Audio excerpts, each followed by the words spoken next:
I began working on maps, measurements, and modeling in 2019.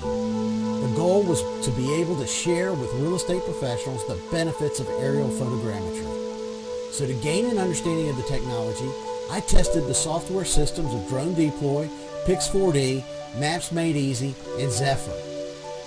I finally decided to use Skyline Software Solutions because it is the most versatile.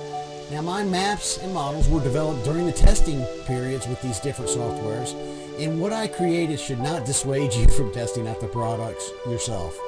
In fact, I encourage you to test out the various mapping programs to develop the skills, understand the technology, and begin creating useful products for your clients. So join me for maps, measurements, and modeling.